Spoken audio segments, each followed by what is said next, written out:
इंदिरा गांधी को भी जेड श्रेणी मिला हुआ था, उनकी हत्या हो गई। और ऐसे गैर जिम्मेवार लोगों को दो ही चीज कहा जा सकता है कि चाहे उस कैबिनेट के पोस्ट के लायक नहीं है और नहीं तो इनकी मानसिक स्थिति ठीक नहीं है। बयान का हम निंदा करते हैं और इस पर सीबीआई जांच होनी चाहिए।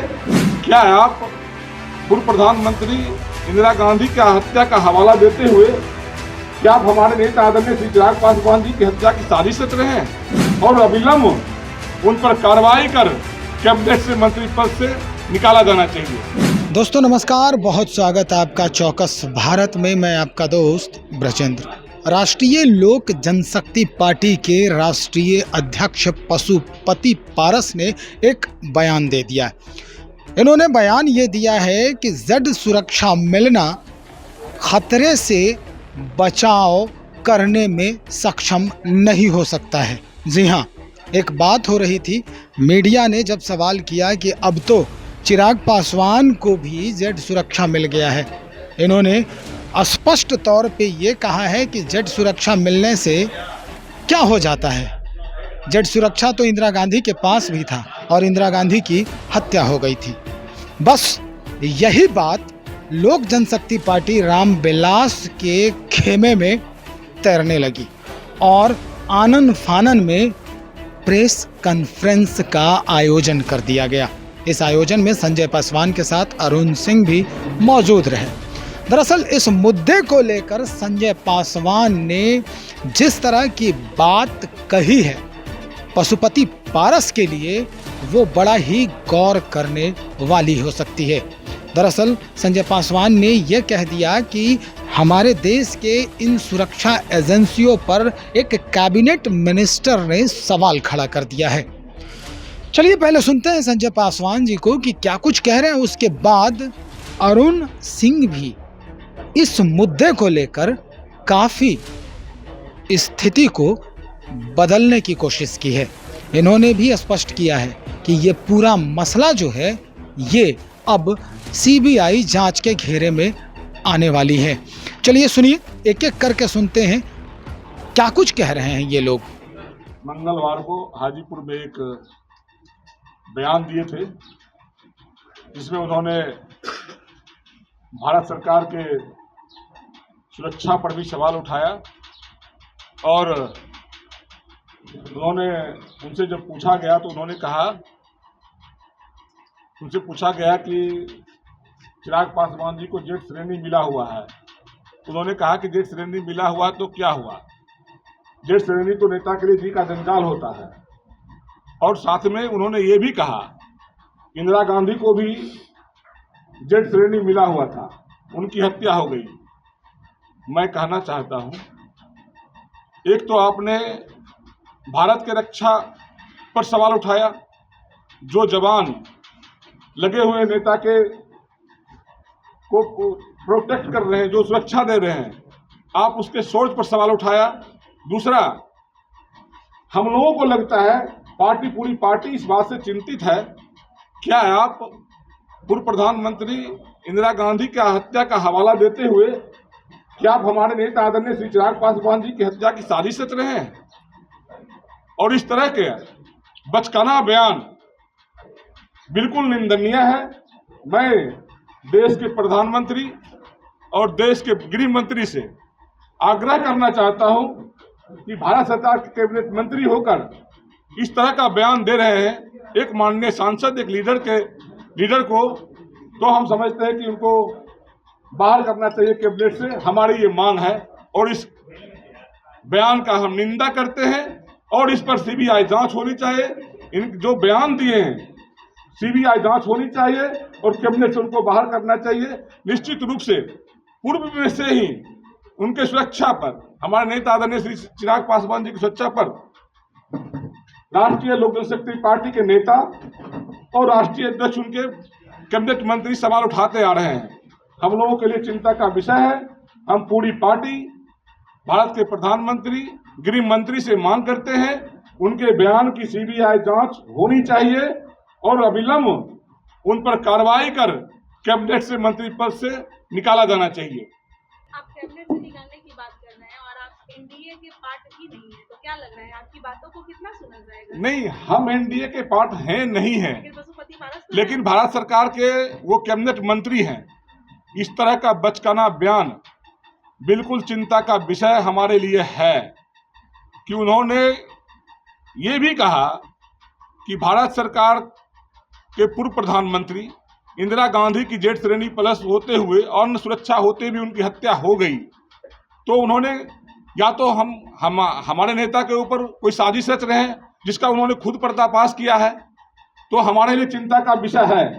हम इस बात को प्रमुखता से मांग करते हैं, इस पर इनके बयान का सीबीआई जांच होनी चाहिए कि आखिर ऐसा बात क्यों बोले।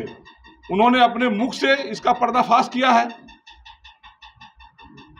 केंद्रीय मंत्री से नहीं हटाया, लोजपा रामविलास, हम किसी गठबंधन के हिस्सा में नहीं है।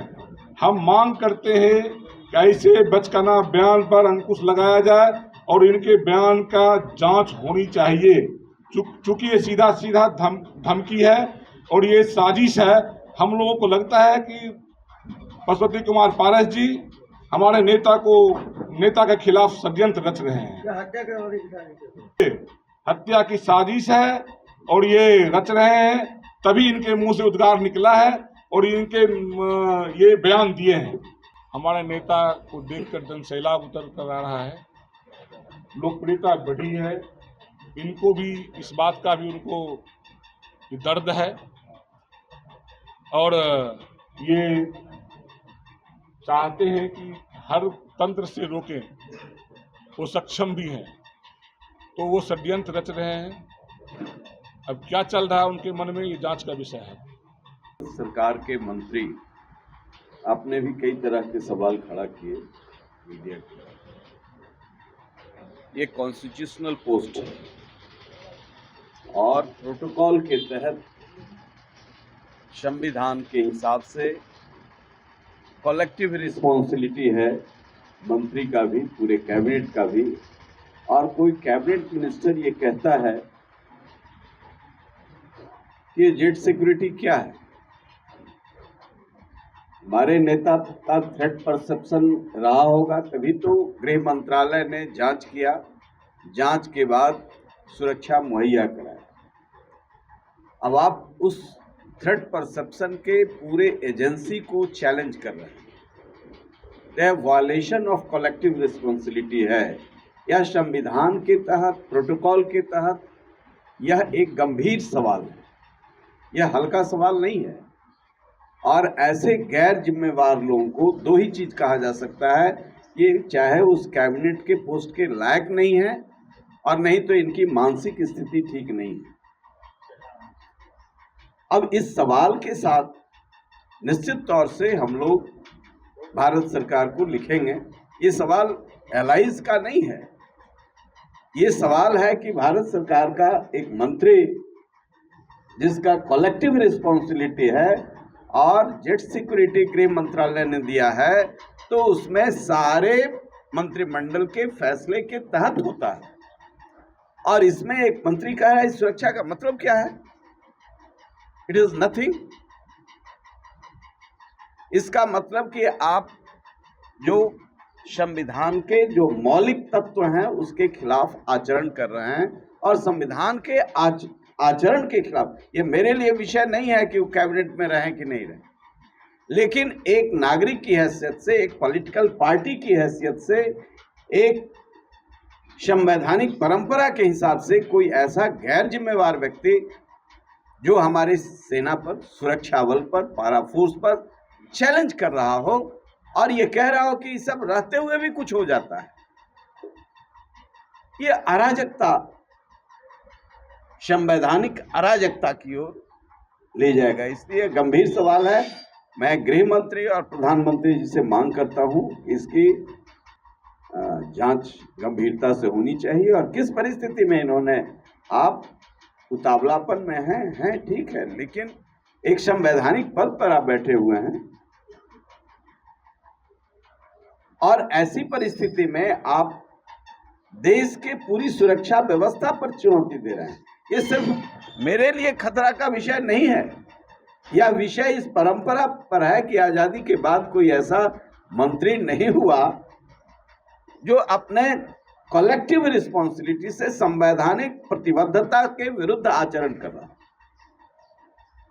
इसलिए हम सवाल खड़ा कर रहे हैं और यह गंभीर सवाल है। तो सुन लिया आपने, स्पष्ट है सीबीआई की जांच हो और अब स्थिति ये भी हो सकती है कि कैबिनेट मिनिस्टर पशुपति पारस को उनके पद से हटाई भी जा सकती है अगर केंद्र में बैठी सरकार चिराग पासवान के इन बातों से सहमत होती दिखती है तो।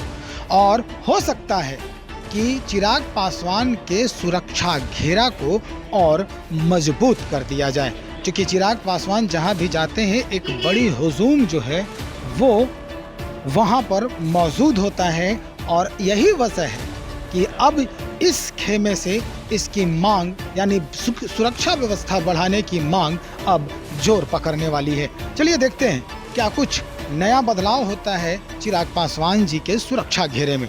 बने रहे हमारे साथ, बहुत शुक्रिया।